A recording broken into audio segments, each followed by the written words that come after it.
Beautiful. Welcome, everybody, to the Rise of the Rebel Matriarch Leadership Summit. Today, we have a very special guest joining us from Australia, Katie Rose, who will be sharing a little bit about wellness beyond privilege. So, Katie is a beautiful friend and sister in arms who has been there for me on my journey of evolution and expansion and growth. And, she is also a yoga teacher, an Ayurvedic guide, a doula, an author with over 25 years of experience in the world of wellness. And she was one of the first mentors for me when I did my doula training back in 2018, and also a yoga teacher training, which really opened my eyes and helped me to step up and hold space for my sisters to, have empowered births and have empowered sacred spaces to experience wellness. So I want to thank you for that. But Katie is an accredited Yoga Alliance and Yoga Australia registered teacher and teacher trainer with many thousands of teaching hours under her belt. And she is also the manager of the prestigious Tree Yoga, or she was the manager of this center in London before moving to Sydney and opening Samadhi Yoga in 2004, followed by Jiva Mukti Yoga in Sydney, which at its peak was a four-studio business and is still a thriving community today. So her popular online courses have helped hundreds of women from all over the world to empower themselves. And she's the founder of the Bhakti Women Online Yoga Summit and the author of several internationally available and acclaimed books, including Mindful Living and The Yoga of Birth, which I loved when I was pregnant with my daughter, Fia. And most recently, she authored Trust Life, Trust Yourself, Find Peace. So I'm very, very excited to welcome you today, Katie, to shine a light on how we can actually cultivate and heal ourselves and our families and communities, and know that it doesn't have to be overwhelming or an expensive endeavor. Many people, many mothers especially, put their own healing on the back burner, to show up in service to others. But as the great Audre Lorde says, one is that she says something like, our self-preservation is it's not self-indulgence, it's actually a radical act of a political warfare, because we have to be able to come from this place of resourced, and when we are resourced, we can show up better for others. So welcome, my love. I can't wait to hear what you have to say on this matter. Thanks so much for having me. So happy to be here with you. That's amazing. And so tell me, Katie, you have, as you said, have been in the wellness industry for 25 years. You probably see how much, women kind of put their own healing on the back burner, or feel like it's too out of reach. And especially, I love how you say wellness beyond privilege, because there is a fine line. I have found with myself, I feel like, sometimes I feel guilty about having space to rest, about having space to, self-indulge or self-care, and that kind of gets in the way of me receiving the filling myself up when I have the time, and I feel guilty about taking it. So I'd love to hear your thoughts on that. Yeah, I mean, gosh, there's so many things I could say about that. The first thing I'll say is just straight up around the idea of the patriarchy and being in a female body, which is, we're given the messaging from a very young age, most of us, that our role is to care and to nurture and to give. And it's rare that men suffer the same experience of guilt that women do for resting or indulging. I was talking, it's funny, yesterday I was doing an interview with a woman who works on money mindset, and she was saying, why is it that men can buy fast cars or expensive watches, and that's seen as like an investment or an expression of their success and manhood, whereas if a woman buys a designer handbag, that's indulgence. And it's sort of similar with the rest thing. It's like, it's just deeply ingrained on a societal level that our job is to keep giving, basically, until we're just kind of frazzled and burnt out and we've got nothing left. And I actually feel like something interesting happened with like the generation that my parents were in, my mother in particular, and you and I are similar age, so I'm sure similar for you, that our mothers had, you know, they were first or second wave of feminism, and they had quite the backlash to this. And I feel like often the narrative then was, you know, this sort of angry reclaiming of energy, like, I will do what I want at all costs. And, you know, if I want to work, I'm going to work. And if I want to not work, I'm going to not work. And if I want to have kids and I don't want to have kids. And it was kind of like this rah type of energy around that reclaiming. And my hope is for myself and for future generations, like my daughter's generation, that we can ask for what we need and claim what we need to be sustained in a gentle, feminine, kind, considerate, service-oriented way. Because I don't think that we need to polarize. I don't think it needs to be either I'm giving and giving and giving till I'm completely burnt out, or I'm angrily and quite selfishly reclaiming what I feel I need because the patriarchy and everyone is set against me. I think there's like a sweet spot in the middle where we get to show up in service of our families, show up in service of our communities, be activists, but also not be completely burnt out and be well resourced. I think we can truly have it all, which is what we've been working towards for multiple generations. And maybe we're finally getting to the point where that's a possibility. And one of the things I think around that, like you were just saying, you know, the example of having a rest and feeling guilty, I think that when we can find a balance between service and selfishness, that's when we really hit that sweet spot. Because sometimes the self-care narrative can be an excuse for becoming apathetic and not standing up in service. Like I see that a lot, you know, this kind of like, oh, I can't do anything to help others because I'm so exhausted. Meanwhile, sitting in abundant privilege. And I personally, not to put any judgment on any other person, but for me personally, that doesn't sit well with me, because I look at the world and I look at what the crisis that is happening in the world in so many different contexts. And I think I actually have a job, I have a responsibility, given the level of privilege that's in my life, to step up and be a voice and to do something. Balanced with, sometimes what's required is rest, time out, tending to my nervous system, doing less. So it's finding that balance.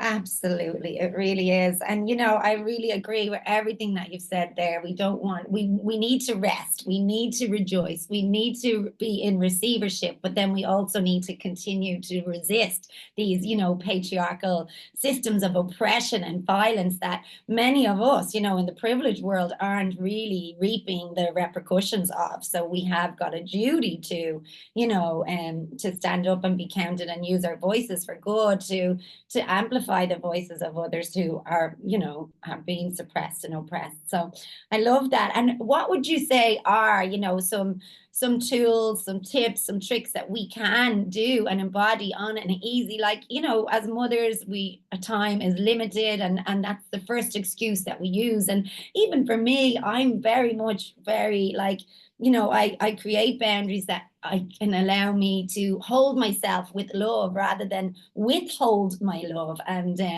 I do prioritize my self-care when I can. But if I have a big launch, or if I'm in the middle of something, like, it's my self-care that goes to the wayside quickly. You know, it's my exercise that I don't prioritize because I need that time to do something else. And it's not always, but it definitely is to the detriment of myself and my family and my husband, especially when I'm not getting the time to really prioritize myself, my needs in terms of, you know, releasing or exercising.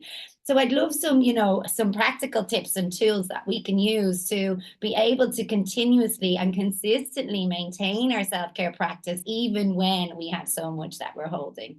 Yeah. I think one of the first things is to look at your self-care practices and ask yourself, have I set myself up with another list of things to do and another lot of pressure and deadlines, and does it feel exhausting? Because if your self-care feels like more chores and more things that you're burdened with, then it kind of misses the point. And I do see a lot of women, particularly women in the wellness sort of world, do that. You know, it's like with all the best intentions in the world, we set ourselves up with, I'm going to get up at, 5 o'clock in the morning, and I'm going to do meditation, and I'm going to have my green smoothie and brush my skin and blah, blah, blah, blah, blah. And before you know it, you're just exhausted even thinking about it. No wonder the alarm goes off and you just want to stay in bed. So it's something I'm really interested in, and I've sort of practiced a lot because I've got 5 children, right? So I've got very limited windows of time. Like, you want to talk about small pockets of time, I can relate to that. I'm really interested in thinking about time as being quite elastic. Like, if you look at quantum physics and look at what time actually is and the nature of time, it's not at all what we think it is. Like, we imagine time to be linear. You're born, you live your life, you die. It's like a trajectory. Actually, physics tells us that time works in loops, which there's no way I could even begin to understand or explain that. But the point I'm making is, we've all had the experience of time dragging when you're doing something boring or menial or repetitive that you don't want to be doing. It's like, oh my God, my 14-year-old son just got a job at Domino's Pizza. So he's working these 3-hour shifts making pizzas. And he's like, Mum, an hour is just forever. It just goes so slowly. We've all done those types of jobs, right? And then we've all had the flip side to that, which is the experience of time going so fast when you're just in the zone, in your flow, loving what you're doing, or you're chasing your tail to meet a deadline and you're like, oh my God, I've only got an hour left. I'm fascinated with how can I consciously and intentionally work with time in that way in my daily life. So I'll give you an example. Like, for example, coming on and doing an interview like this with you. Let's say I get sit in front of my computer, ready to do the call 5 minutes before you and I are going to have our conversation. That 5 minutes is a portal. It's a little window. I could use that to check an email, to have a little look on Instagram, to whatever. Like, I could waste it essentially. Or I could get super intentional about that 5 minutes and use it as a portal for a complete reset, to let go of whatever task I've been doing before, to fully drop into the present moment, to be present with you, to pray, to connect to source, to open my heart. That can happen in 5 minutes. And that's a self-care practice. That's a radical practice of self-care. And I haven't even carved that 5 minutes out. It's just 5 minutes that is available to me. Another time that I like to really think about this is when I'm doing school drop-off and pick-up, which I do twice a day to take my kids to school.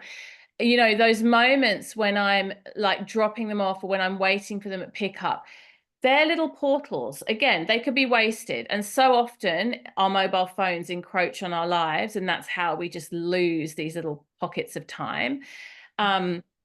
But if we can reclaim those little pockets in the day, those waiting moments, those in-between moments, and actually utilize them for breath work, for visualization, for affirmation, for mantra, for you name it, an essential oil on your hand, and deeply inhale and really absorb the aroma and the fragrance.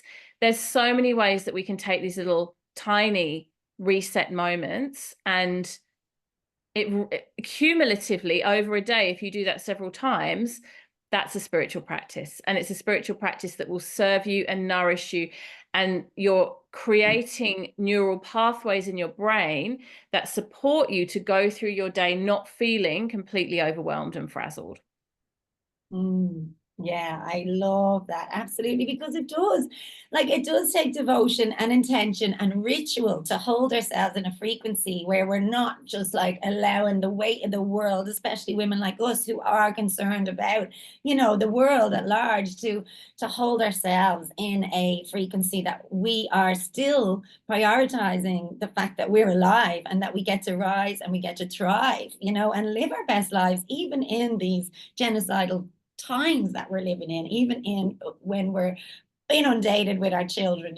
As you say, you've got 5 kids, and what I love to do is ritualize my time with them too. Like, gone are the days where I could get up and do my Vipassana twice a day, and as you say, make my cacao really intentionally in the mornings and do all these things that take a lot of time. And I found as well when I was doing my getting up for my meditation. It was very masculine, it was very rigid, it was like another kind of to-do list, as you say, and it wasn't serving me.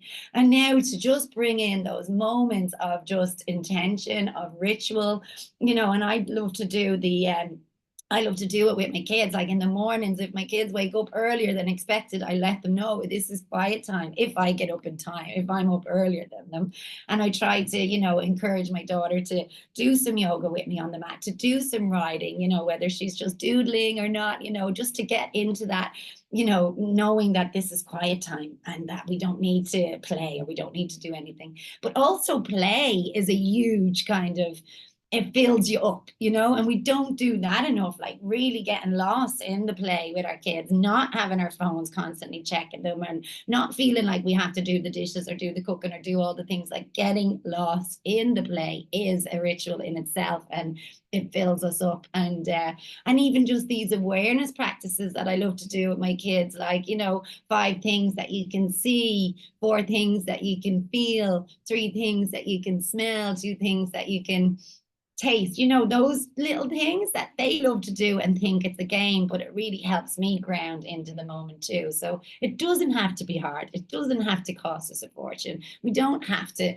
have an hour or 2 just to do it. We can just access this at, you know, little windows throughout the day, as you say, to really make things feel a lot more possible and expansive.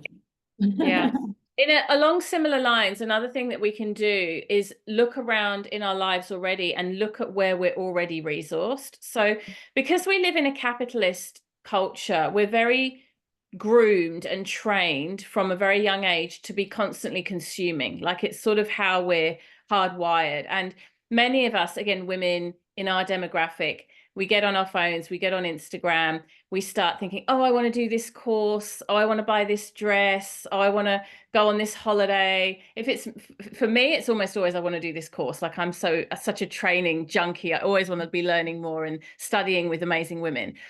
And that's beautiful. But a beautiful reset that I've been practicing recently more and more is to look at where I'm already resourced. So for example, if I feel like, oh, I want to, you know, buy this beautiful new dress, it's like, well, actually, I could just open up my wardrobe and see that there are 10 dresses in that I haven't worn more than twice.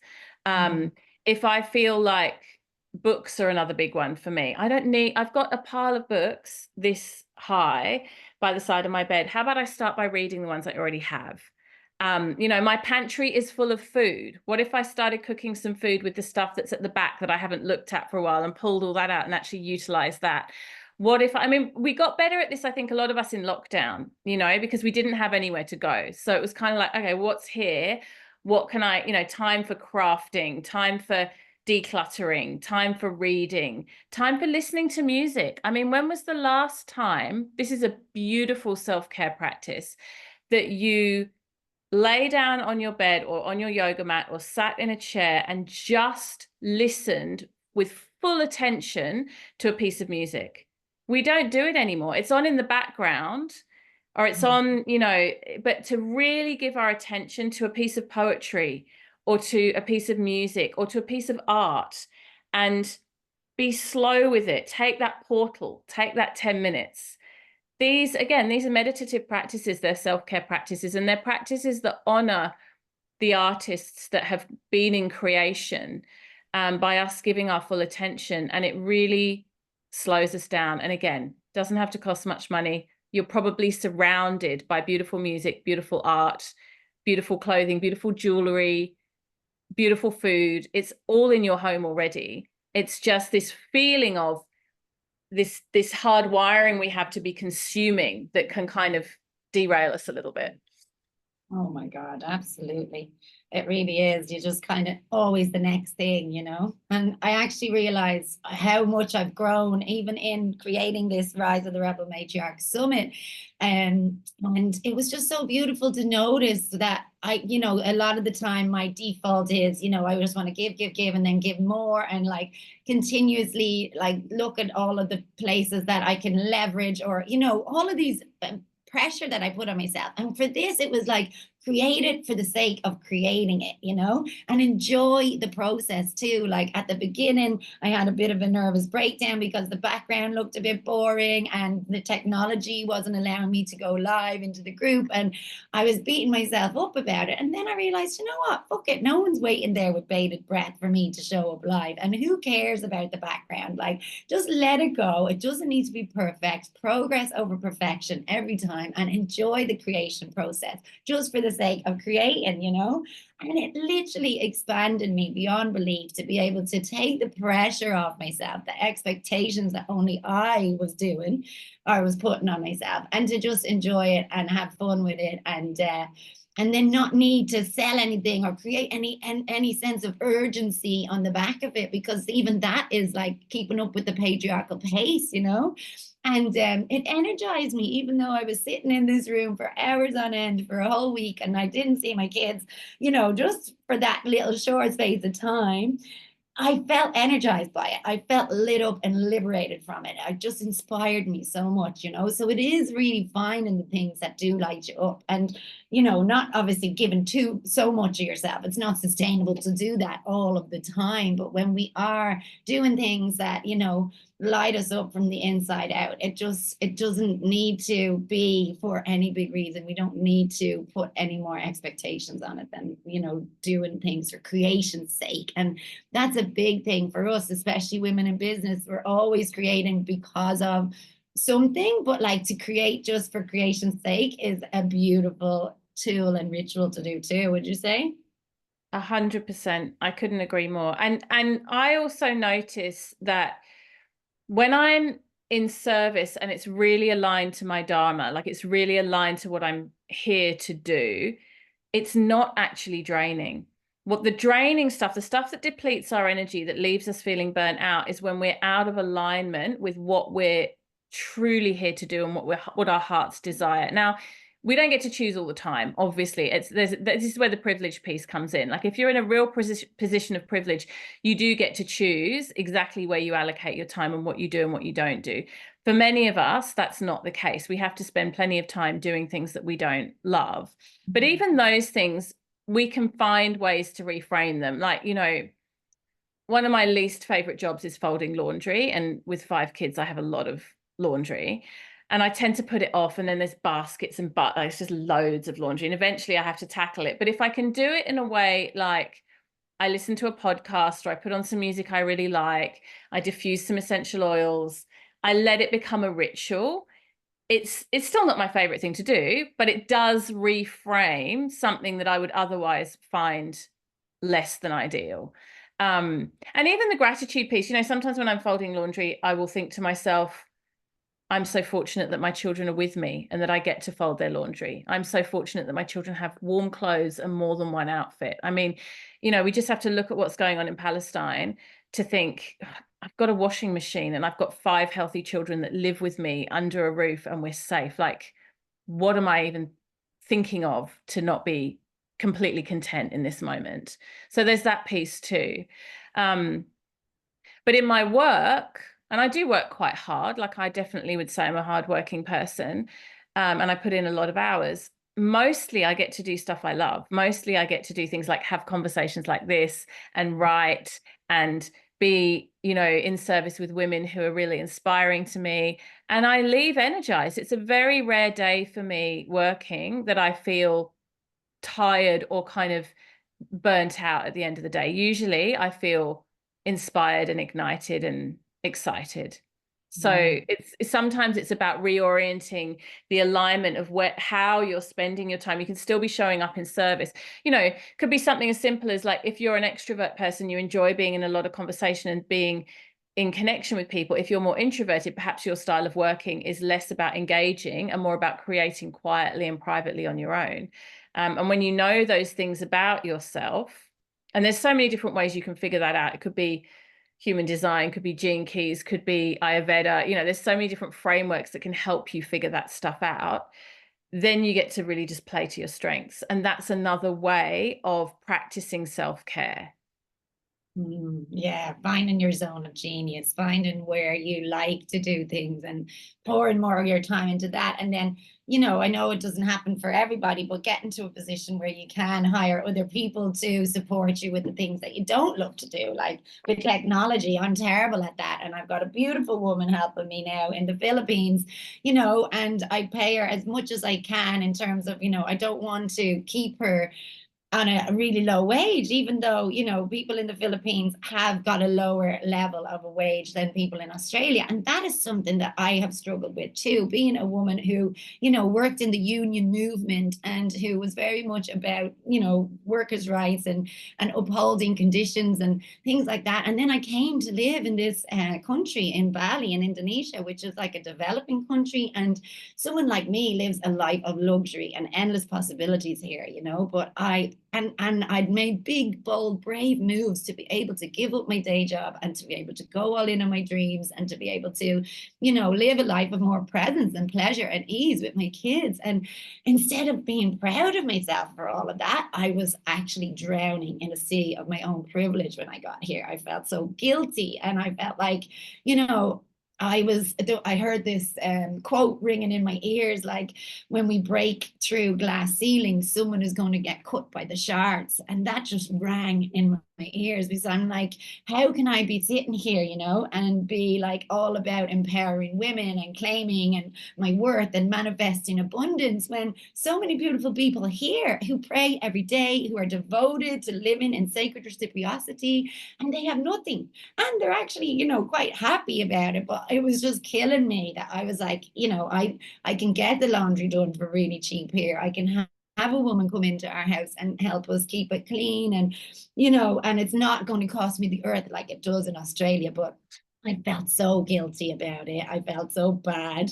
And, I had to go on a real deep dive to be able to feel like a liberated woman within the life of freedom I had intentionally designed for myself. Because there was areas where, I needed to be in integrity with what my values are, and, hold them dear to me, and really reevaluate like what is important to me and how can I look after these people, and, how am I giving back in ways beyond what is just expected here. And I was able to come to that conclusion. But as I say, yeah, I feel like I'm in a very privileged position, and, guilt and feeling heavy about that wasn't serving anybody. So it's just finding ways that I can actually give back because I'm in a resource position, rather than feeling fucking like bad about everything. That's exactly it, though. You've just hit the nail on the head. We don't have to minimize our success or our capacity or our privilege in order to be ethical people that live with integrity. We just have to make sure that the resources we have, we don't squander, we don't waste. That's cause to feel guilty when you have opportunity in front of you and you don't leverage it, or you're misseeing, you're not appreciating or understanding the opportunity and the privilege that you have. But making yourself smaller to make everyone else feel better, that's never the way. In fact, and I actually think a lot of women really do themselves a huge disservice by not breaking through that, by not realizing, actually, if I allow myself to be resourced, to be supported, to be comfortable, then I'm actually going to be able to live in service and do more of the work I'm here to do, versus minimizing myself and shrinking down. It's really interesting. Like, I notice in my business, for example, I got divorced 6 years ago. When I first got divorced, I had no money. Like, I really went from being financially quite comfortable to being really like struggling.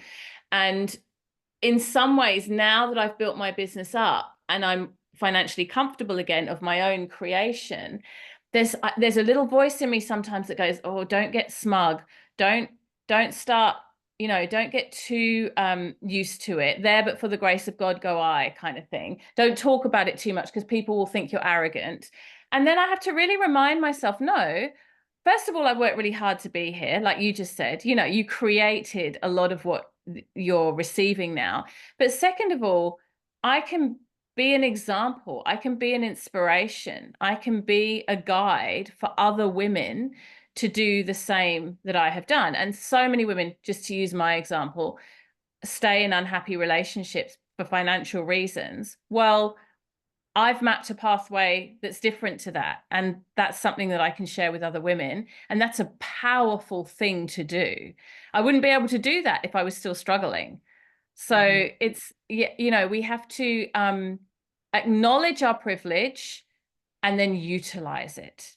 And as our privilege expands, as we generate more wealth, as we hire more staff, as we have more reach, larger audiences, so too the responsibility for the contribution expands exponentially as well. That's the way I see it. I love that. I love that.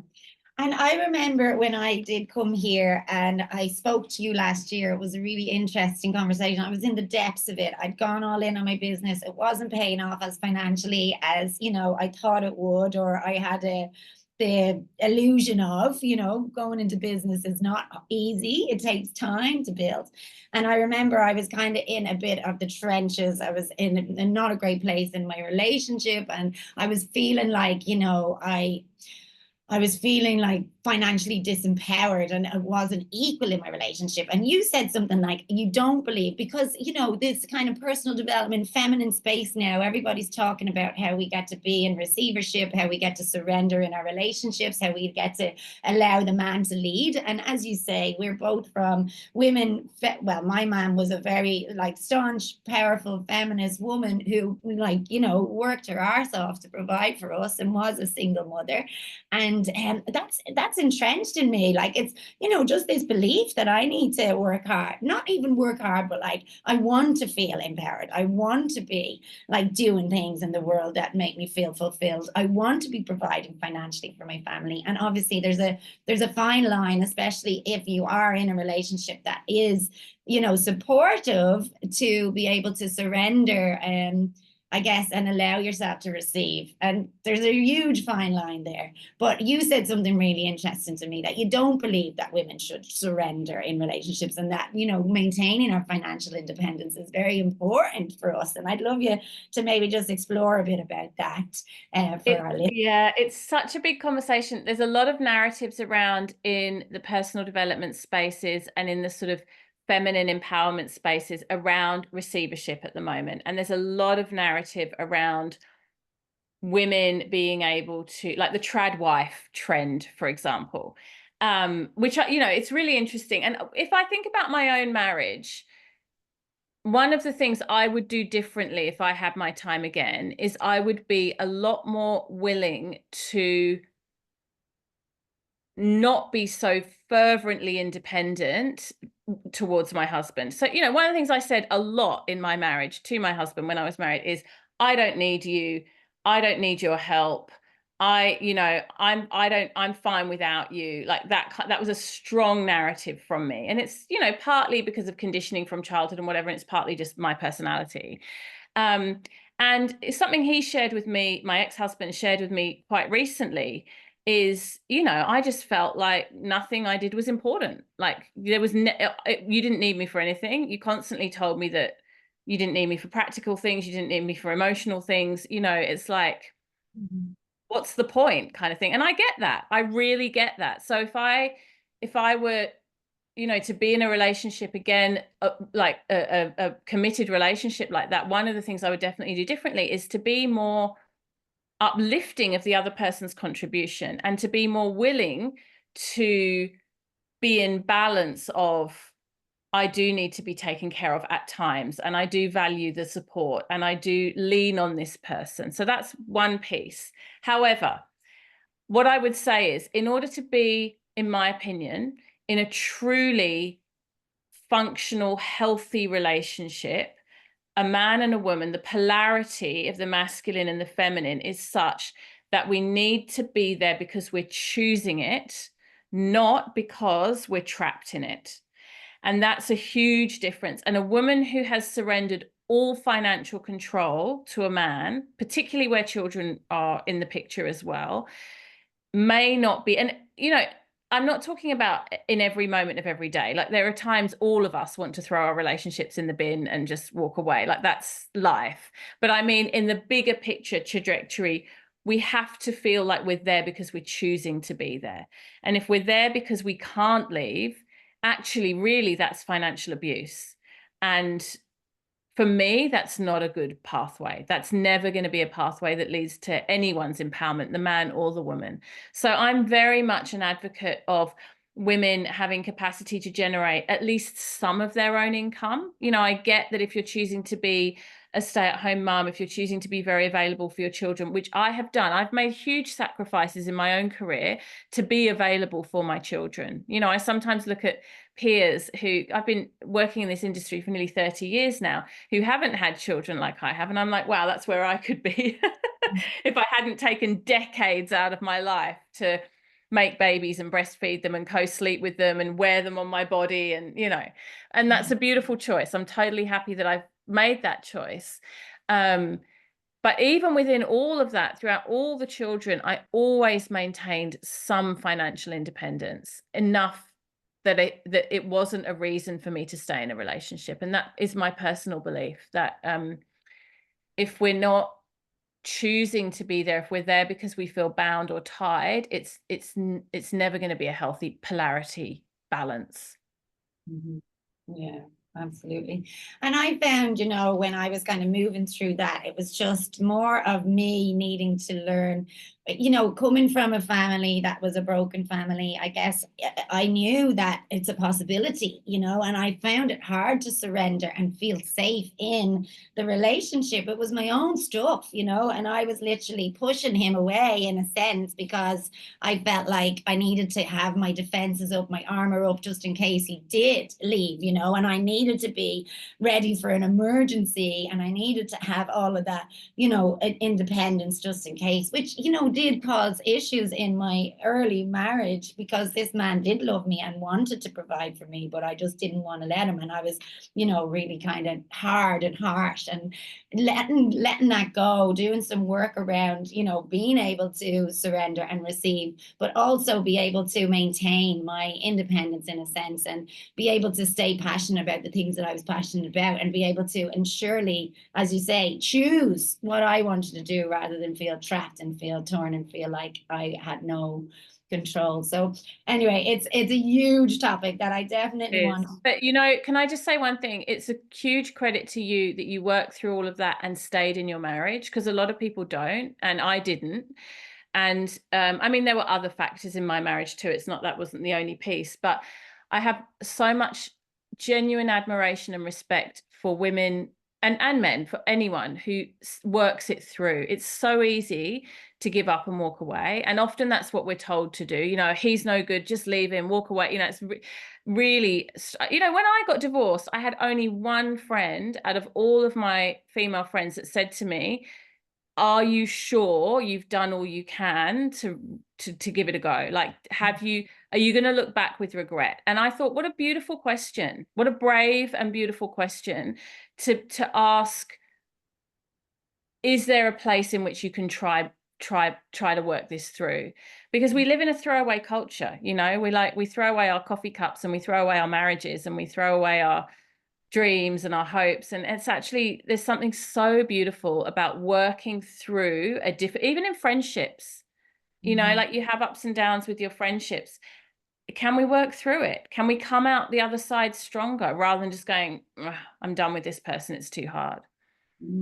And yeah, that's so true. We live in such a disposable society. And, you know, I think that's where healing comes in. Real, true healing is not running away. It's not just cutting everybody off because they don't serve your energy. It's like, okay, where can I actually take responsibility for this?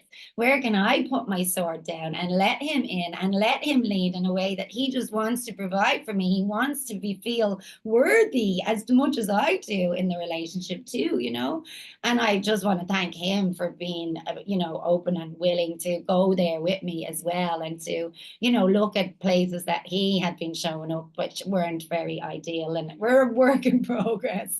But I fucking love the bones of them, and I'm so glad that, you know, we've gone to the depths, we've sat in the fires, and we've been forged by those fires of pain to be able to rise and to be together, you know, and to, yeah, to just like live from that place of meeting each other where we're at, because wherever you go, there you are, you know, and whatever was coming up for me and this would come up in the next relationship too. So we do need to go look inwards and see where we're showing up and how we can, you know, take responsibility. So yeah, there you go. Well, thank you, my love. I think we will finish it up there. I talked to you all day if I could. We definitely must do this more often.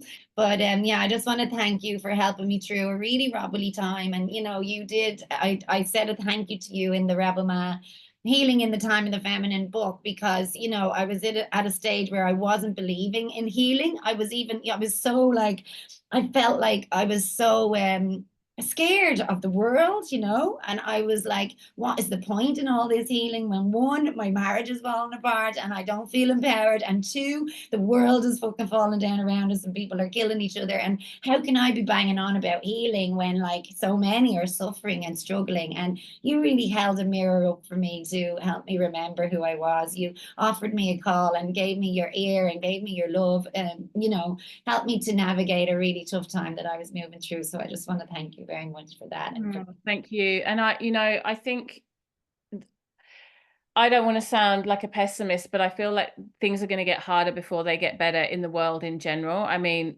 I'm not delighted that Trump just got in, for example. And I feel that it's going to be more and more important for us as spiritual women, as women with empathy, as women who have privilege and who have capacity to support each other. You know, we need to support the communities around us. We need to support the women on the other side of the world who are suffering, whether it's under the Taliban regime or in Gaza or wherever else it might be.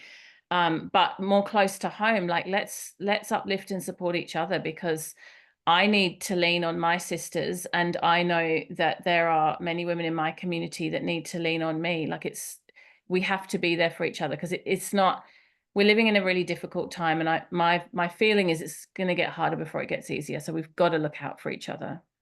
absolutely. And it's about relational, not transactional. It's about collaboration, not competition. It's about nurturing, you know. So thank you for being a stand for that, and for being a true embodiment of So your. nice to chat with you. Thanks, my love. You too, honey. Thank you. And where can people find you just before we go? Oh, yeah. So my website, bhaktirose.com.au, BHAKTIROSE.com.au. Everything is there. Awesome. All right. I'll put the link below too. Thank you, love.